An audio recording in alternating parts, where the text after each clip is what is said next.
I was standing beside Gate 47 at the international airport when the woman in the dark blue security uniform looked at me and asked a question I had spent 10 years trying to forget. "Are you Daniel Carter?"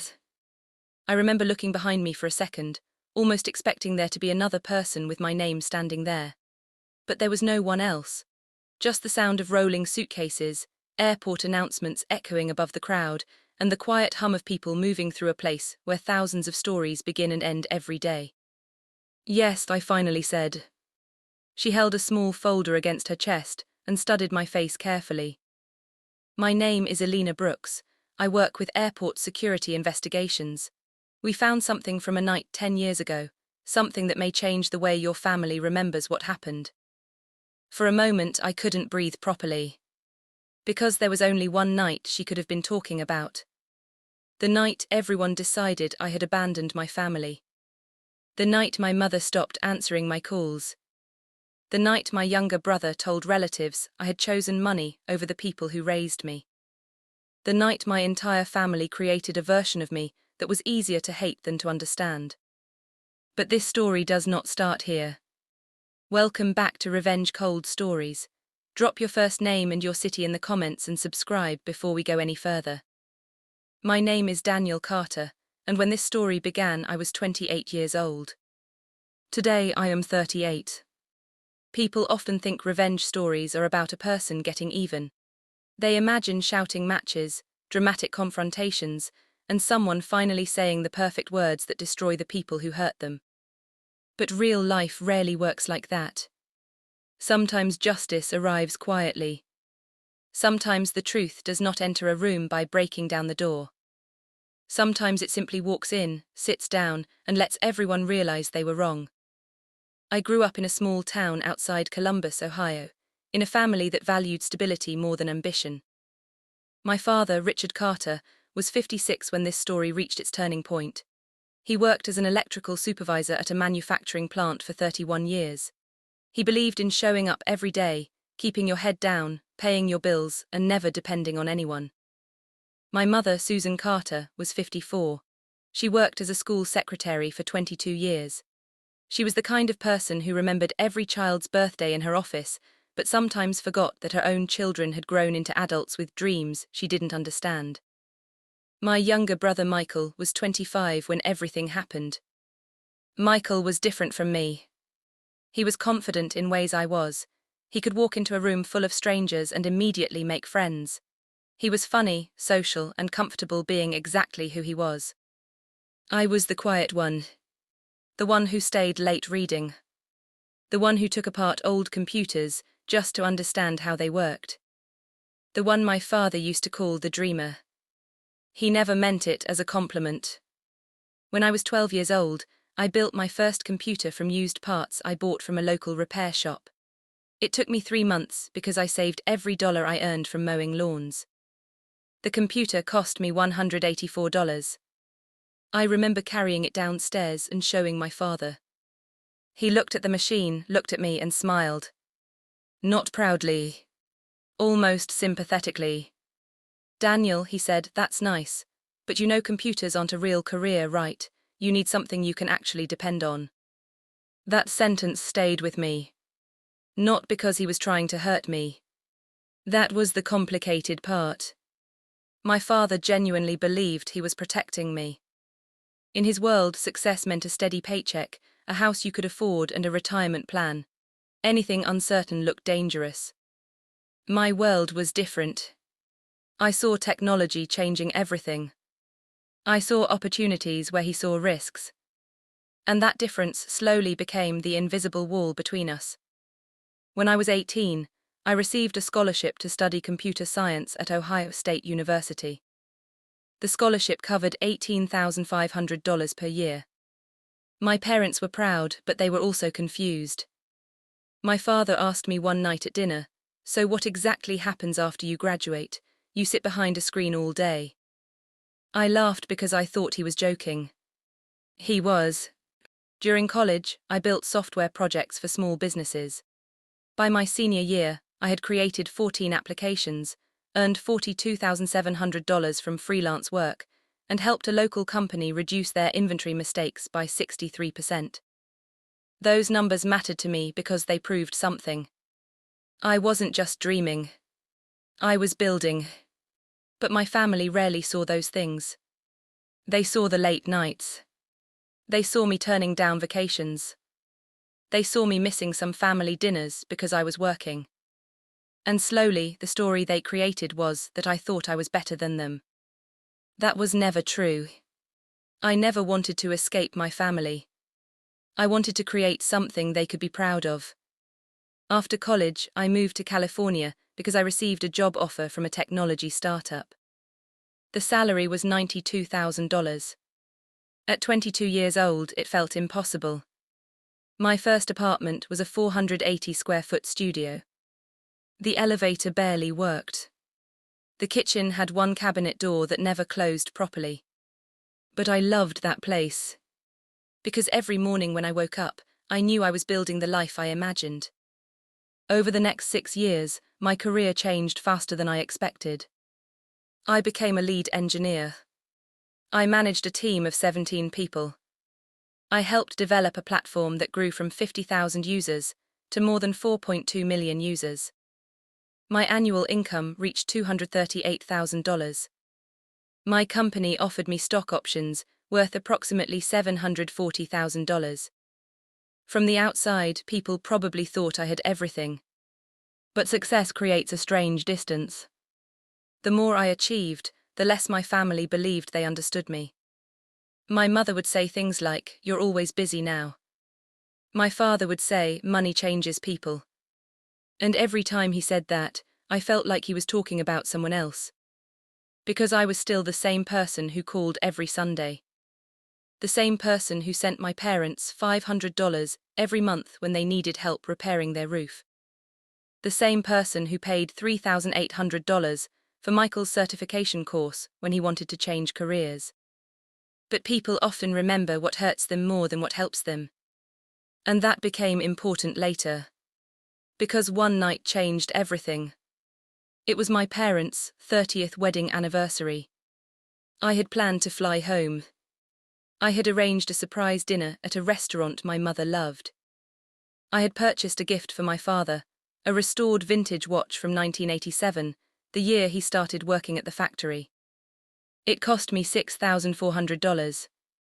Not because the price mattered. Because I remembered him saying years earlier that he wished he still had his old watch. I arrived at the airport with a suitcase, a gift box, and a message from my mother waiting on my phone. "Daniel, we need to talk when you get here." I called immediately. She didn't answer. I called again. Nothing. Then my brother called. His voice was different. Cold. "Where are you?" "I'm at the airport, I'm about to board." A pause. Then he said, "Don't bother." I felt my stomach tighten. "What happened?" "You know what happened." "I actually don't." Michael laughed quietly. Not because something was funny. Because he had already decided what he believed. "You chose them over us." I stood there surrounded by strangers, holding my boarding pass in one hand and my phone in the other. "What are you talking about? You think we don't know?" "Know what?" "That you're staying in California because you got rich, that you don't actually care about this family anymore." I couldn't understand. I was literally coming home. "No, Daniel, you were coming home because you felt guilty." That sentence hurt more than I expected. Because guilt was never the reason. Love was. I asked him what he was talking about. And then he told me something that changed my entire understanding of that night. My parents had received a message from an unknown number. A message claiming that I had decided not to come home because I was embarrassed by where I came from. A message saying I had told people my family was holding me back. A message saying I was only helping them financially because I felt obligated. None of it was true. But someone had made it believable. And before I could explain, my flight was called. I remember standing at the gate, looking at my phone, typing a message to my mother. I wrote 438 words. I deleted it. I wrote another one. Deleted that too. Finally, I sent 6 words. I love you, please believe me. She never replied. That night became the beginning of 10 years of silence. And for 10 years, my family believed the wrong story. They believed I abandoned them. They believed money had changed me. They believed I walked away because I thought I was better. But they never saw what happened after that flight. They never saw the phone call I received 2 hours later. They never saw the security footage from Gate 47. And they never knew who was actually responsible for the misunderstanding that destroyed our family. The person responsible was not a stranger. That was the part that hurt the most. Because when someone outside your family hurts you, there is anger. But when someone close to you creates a version of you that your own family accepts, there is something much heavier. There is confusion. There is grief. There is the question you keep asking yourself at night. How could someone who knows me do this? For the first few weeks after that night, I convinced myself everything would eventually be fixed. I thought my mother would call. I thought my father would eventually ask questions. I thought Michael would calm down and realize he had misunderstood. Because that was how my family had always worked. We argued. We cooled off. We moved forward. But this time was different. Nobody came back. The silence became a decision. I called my mother every Sunday for 3 months. The first Sunday, it rang 14 times before going to voicemail. The second Sunday, she picked up but didn't speak. I could hear her breathing. Mom, nothing. Mom, please. Then the call ended. The third Sunday, my number went straight to voicemail. I didn't know then that she had blocked me. I found out 6 months later when I tried calling from my office phone. That was the moment I understood. This was no longer a misunderstanding. This had become their reality. And people rarely abandon a reality once they have emotionally invested in it. My father reacted differently. He didn't block me. He didn't yell. He did something that was almost worse. He became polite. Whenever I sent a message, he responded with short sentences. Hope you're doing well. Glad your work is going fine. Take care. Those were not the words of an angry father. They were the words of a father who had already decided he knew his son. And that was painful. Because I realized something about my father. Richard Carter was not a cruel man. He was a man who trusted his own judgment more than evidence. His entire life had been built around one principle. If something feels wrong, protect yourself first. At the factory, that instinct kept him safe. For 31 years, he supervised machines that could injure people if someone made a mistake. He learned to notice problems before they happened. But he brought that same mindset into relationships. He saw danger where there was only difference. He saw betrayal where there was only distance. My mother was different. Susan Carter was a person who carried emotional memories like photographs. She remembered every birthday card, every family vacation, every Christmas morning. But she also remembered pain very deeply. And when she believed I had rejected the family, she didn't just lose trust in me. She lost the version of me she thought she knew. That was why she couldn't simply pick up the phone and ask. Because asking would mean accepting the possibility that she had been wrong. And admitting that would mean admitting she had spent months angry at her own son for something he never did. Michael was the most complicated. People who knew my brother would never describe him as evil. That word is too simple. Michael was 25 when this happened. He was struggling. He had recently lost his job at a car dealership. He had $18,600 in credit card debt. His relationship had ended 3 months before.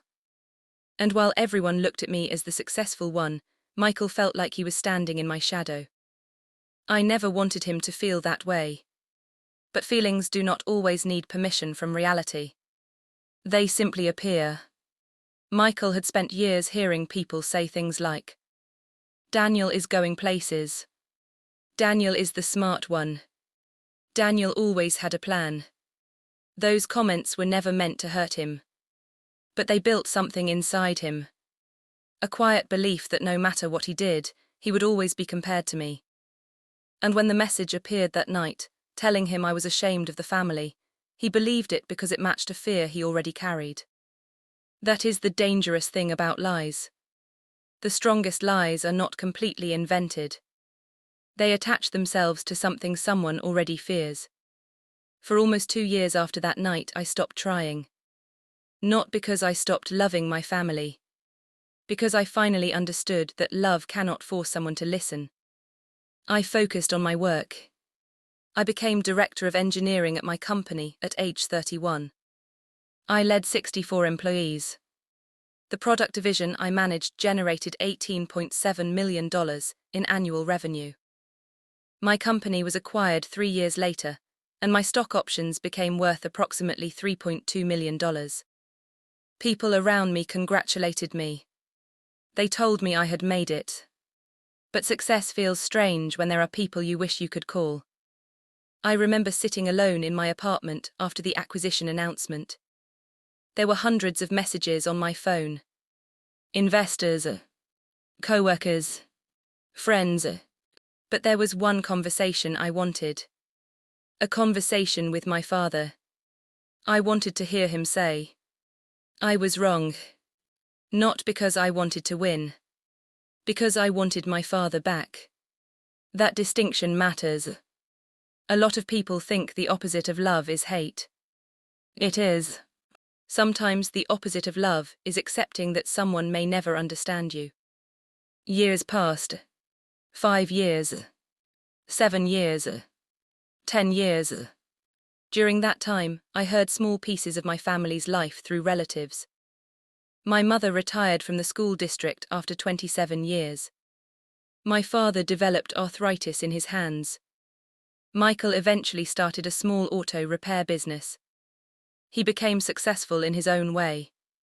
A part of me was happy. A part of me was sad that I learned these things from other people. Then came the morning at the airport. The morning Elena Brooks approached me. After she asked if I was Daniel Carter, she opened the folder. Inside were printed images, security reports, timestamps, and one sentence that made my entire body go cold. "We believe this recording proves you did not leave your family that night." I stared at her. "What recording?" She looked toward the security office behind her. The airport security footage from Gate 47. I almost laughed. Not because it was funny. Because after 10 years, the idea that a camera could explain what people refused to ask about seemed impossible. "Why now?" I asked. Elena looked down at the folder. Because a separate investigation required us to review archived footage from that terminal. During that review, we found something unusual. "What?" "The person who sent those messages to your family was visible." My heart started beating faster. "Who?" She hesitated. And that hesitation told me everything. Because if it had been a stranger, she would have simply said it. If it had been an accident, she would have explained. But she was choosing her words carefully. It was someone your family knew. I looked at the airport crowd around me. 10 years of silence. 10 years of being misunderstood. 10 years of carrying a story nobody wanted to question. And suddenly, the missing piece was standing right in front of me. "Tell me who it was." Elena opened the folder. She turned the first page toward me. And I saw a name I never expected. A name that belonged to someone who had sat at our family dinner table. Someone who knew exactly what words would hurt us the most.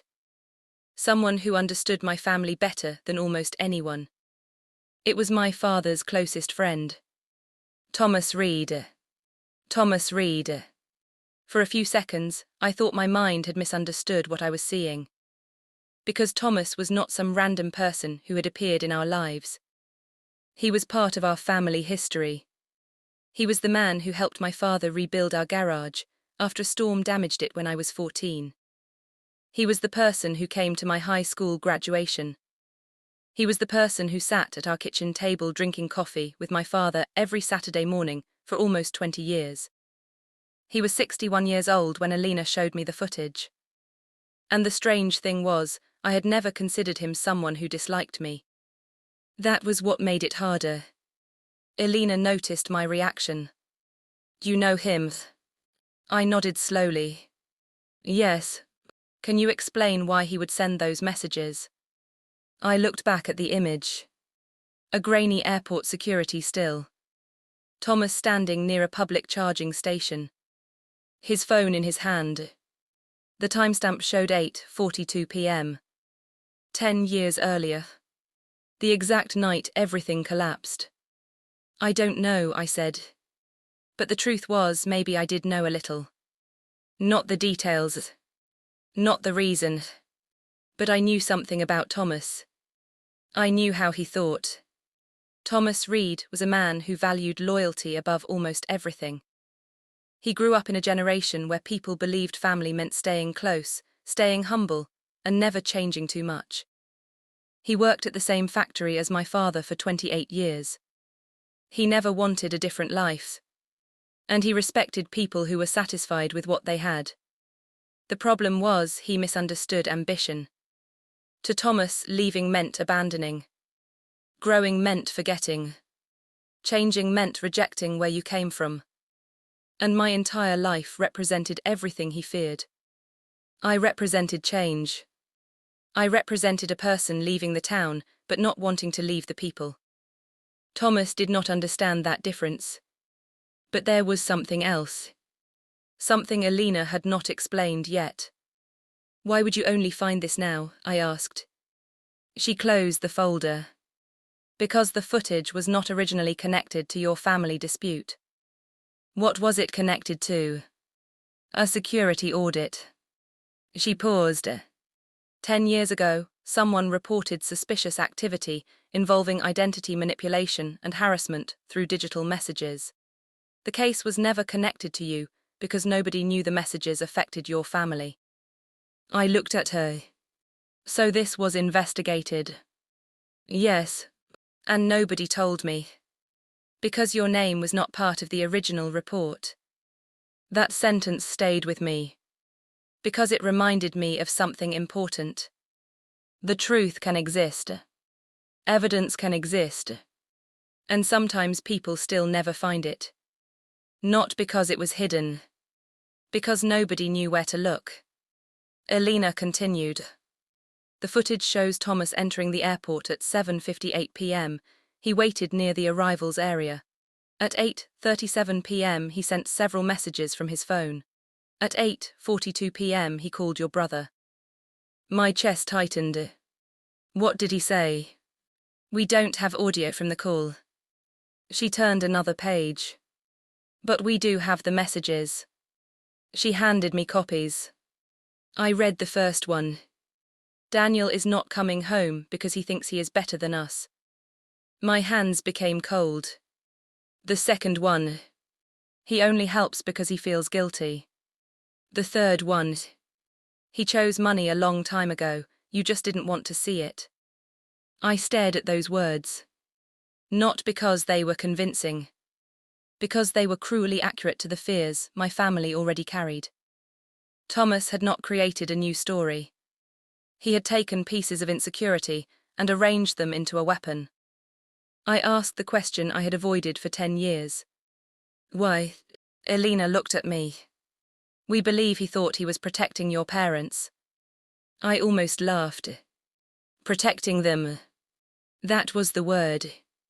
The same word my father used when he warned me not to chase technology. The same word people use when they cause damage while believing they are preventing it. "What happened after?" I asked. Alina looked uncomfortable. "After reviewing the footage, we contacted Thomas. And he admitted sending the messages." The airport noise suddenly felt distant. He admitted it. Yes. Why? Elena took a breath. He said he believed you were slowly pulling your parents away from their values. He believed your success was changing the family. I closed my eyes. 10 years. 10 years of my family believing I abandoned them. Because someone thought he understood what was best. Did he say he was sorry? Elena did not answer immediately. That told me enough. Not at first, she said. What does that mean? He said he was sorry that things became painful. But not sorry for doing it. No, I looked away. Because that was the hardest part about some apologies. Sometimes people regret the consequences. But not the choice that created them. Before leaving the airport, Elena asked me something. Are you going to tell your family? I looked at the folder. 10 years ago, I would have answered immediately. I would have wanted justice. I would have wanted everyone to know I was right. But 10 years changes a person. The anger becomes quieter. The need to prove yourself becomes smaller. I don't know, I said. And I meant it. Because the truth was complicated. If I showed my family the footage, it would prove I was innocent. But it would also destroy the image they had built of someone they trusted. And that person was not me. It was Thomas. For 10 years, my family had been carrying anger toward the wrong person. But they had also made choices. They had chosen not to ask. They had chosen not to call. They had chosen a story because it was easier than uncertainty. And I had to decide whether bringing back the truth would heal us or simply reopen wounds. 3 days later, I flew back home. Not because I expected an apology. Not because I expected everything to return to normal. I went because I finally had something I had not possessed for 10 years. The truth. The Carter family home looked smaller than I remembered. That surprised me. When you spend years imagining a place, your mind builds it into something larger. But when I parked outside, I realized it was just a house. The same white fence. The same maple tree in the front yard. The same porch where my father used to sit every evening. Except now there were 10 years between me and that door. I stood there for almost 3 minutes before knocking. My mother opened the door. She looked older. Not dramatically. Just naturally. Her hair had more grey. Her shoulders were slightly different. But her eyes were the same. For a moment, neither of us spoke. Then she whispered, "Daniel." I nodded. "Hi, Mom." Her hand covered her mouth. I saw hundreds of emotions cross her face. Shock, fear, sadness, relief, regret. But she did not hug me. Not immediately. And I understood why. 10 years of distance does not disappear in 10 seconds. "Why are you here?" she asked quietly. I held the folder. Because I found out what happened that night. Her expression changed. "What do you mean?" "I mean I know who sent those messages." Behind her I heard footsteps. My father appeared in the hallway. He stopped when he saw me. For a second he looked like the man I remembered. The man who taught me how to ride a bike. The man who carried me on his shoulders at baseball games. Then the years returned. And his face became guarded. "What happened?" he asked. I looked at both of them. And for the first time in 10 years, I said the sentence I had wanted to say since the airport. "I never abandoned you." Silence. My mother looked down. My father said nothing. I opened the folder. "I have proof." And then I placed the first photograph on the table. The photograph that changed everything. The photograph showing Thomas Reed holding the phone. The same phone that sent the messages. The same messages that destroyed our family. My father stared at the image. Then he sat down. Slowly. Like someone whose body had suddenly become heavier. "No," he whispered. My mother looked at him.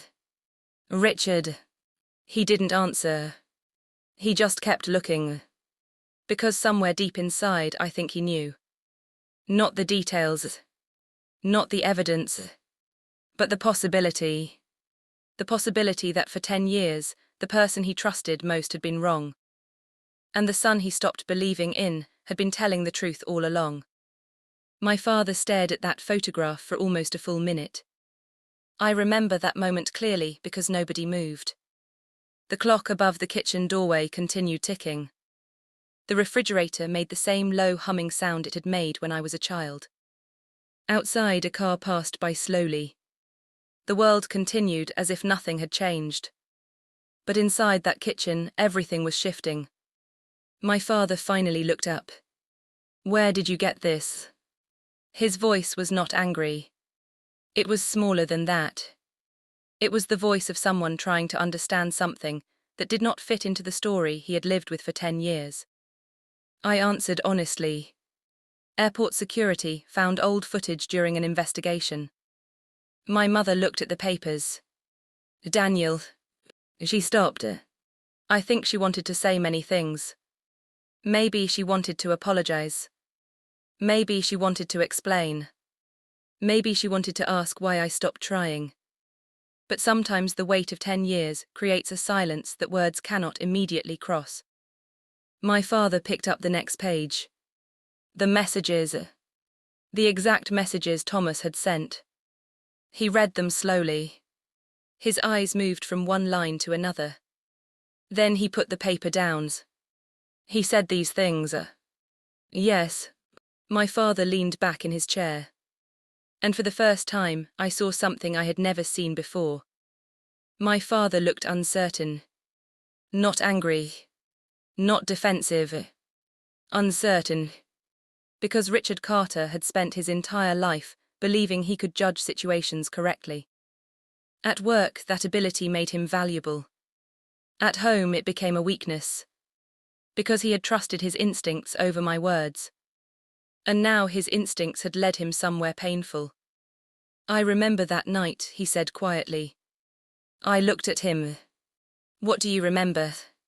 He looked toward the window. "I remember your mother crying." My mother closed her eyes. "I remember Michael being upset." He swallowed. "And I remember feeling embarrassed." That surprised me. "Embarrassed?" He nodded. "I thought my son was ashamed of us." The honesty of that sentence hit harder than any accusation. Because suddenly I understood something. My father's anger had not come from hatred. It had come from hurt. He thought I had rejected him. He thought the person he spent years raising had decided he was no longer good enough. And instead of asking me, he protected himself. That was his mistake. A painful one. But a human one. My mother finally spoke. "I should have called you." Her voice was quiet.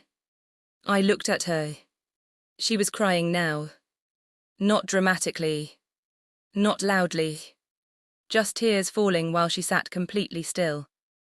"I should have asked you," she continued. I didn't say anything.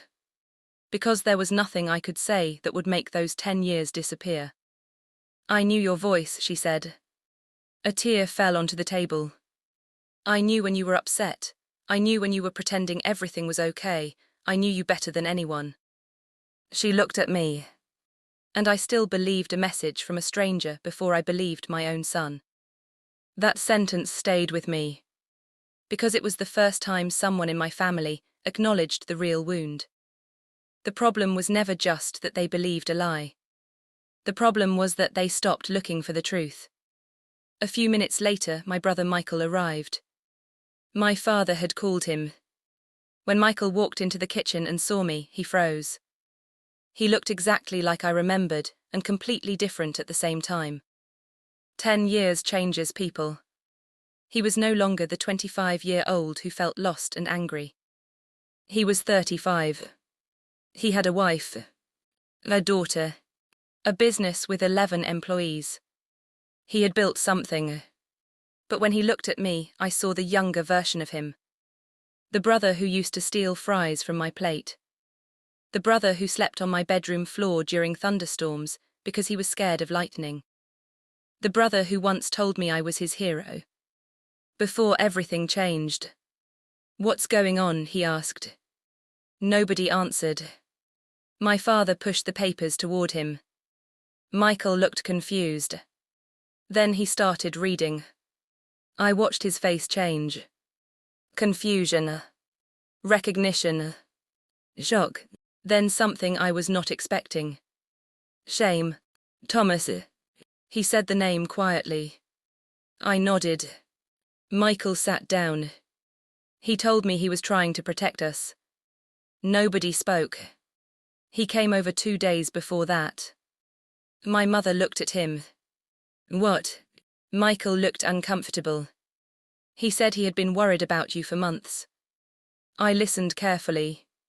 He said you were becoming someone who didn't care about where you came from. The room became silent again. But why did you believe him? My father asked. Michael looked down. And after 10 years, my brother finally answered the question nobody had asked. Because I was already afraid it was true. That was the moment everything became clear. Michael wasn't manipulated because he was stupid.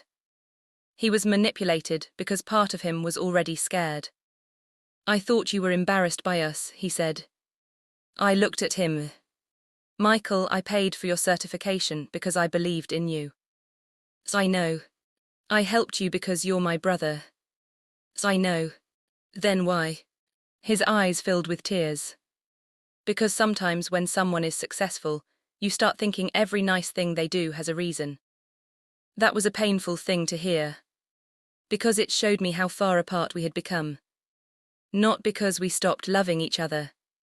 Because we stopped understanding each other. My brother took a breath. I'm sorry. Simple words. No explanation. No excuse. Just 2 words. And somehow, those 2 words were harder for me to hear than a long apology. Because they were real. I nodded. But I didn't immediately say, I forgive you. Because forgiveness is not a switch. It is a process. And pretending 10 years of pain disappears instantly does not create healing. It only creates another lie. Over the next several weeks, my family changed in small ways.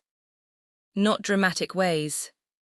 There was no movie scene where everyone cried together, and suddenly everything was perfect. Real families do not repair themselves that quickly. My mother started calling me every Sunday again. The first few calls lasted less than 10 minutes. We talked about simple things. The weather, her gardens, my work. Nothing deep. But it was a beginning. My father was different. He struggled more. Not because he loved me less. Because admitting he was wrong challenged something fundamental inside him. One afternoon we sat in his garage. The same garage Thomas had helped rebuild. My father was repairing an old radio. He held a screwdriver in his hand. I spent 10 years being angry at you. I stayed quiet. I thought anger would protect me.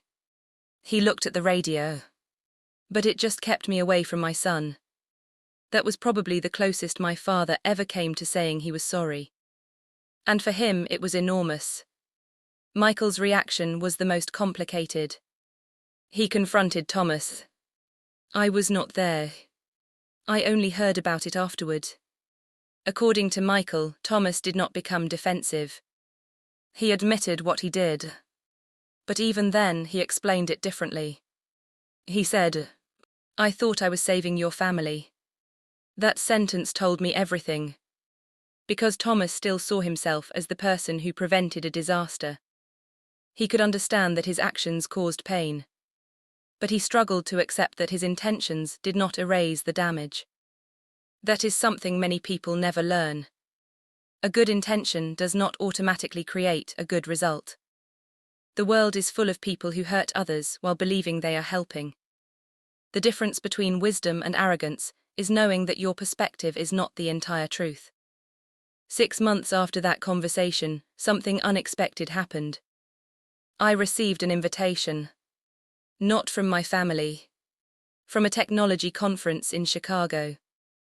The organization wanted me to speak about leadership and building engineering teams. At first, I almost declined. Public speaking had never been my favorite thing. But then I realized something. For 10 years, I had allowed one painful night to define a part of my identity. Maybe it was time to stop carrying it. The conference had 3,200 attendees.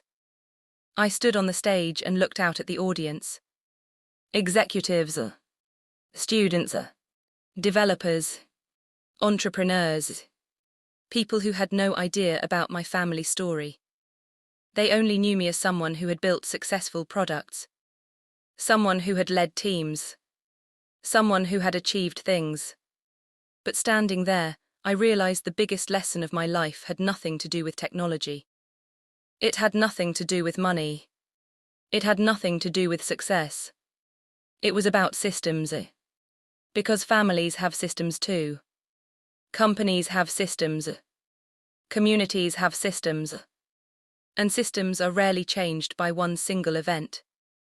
That airport night was not the reason my family broke apart. It was only the moment when existing patterns became visible. The pattern of my father trusting fear over conversation. The pattern of my mother avoiding conflict to preserve peace. The pattern of my brother comparing himself to me instead of seeing me. The pattern of Thomas believing his perspective was more important than everyone else's experience. The message, the phone call, the misunderstanding, those were only pieces. The real system had been building for years. And that was the lesson I shared on that stage. A single mistake can damage a relationship. But repeated patterns determine whether that damage becomes permanent. And changing a pattern requires something uncomfortable. Honesty. Not the kind of honesty where you say what makes you feel better. The kind where you admit something you do not want to admit. I was wrong. I was afraid. I judged you without asking. Those sentences are difficult. But they are also where repair begins. After the conference ended, I received hundreds of messages. People telling me they related to the story. People saying they had family members they had not spoken to. People saying they wished they had asked questions before making decisions. And that reminded me of something. My story was never really about one family. It was about how easily people can become strangers while still sharing the same last name. A year after that conference, my family celebrated my parents' anniversary again. Their 31st year. Not 30th. Because the 30th anniversary dinner never happened. But the 31st one did. And this time I was there. My father gave me a small gift. A box. Inside was the vintage watch I had bought for him 10 years earlier. The same watch I carried to the airport that night. The same watch I thought I would never see again. I looked at him.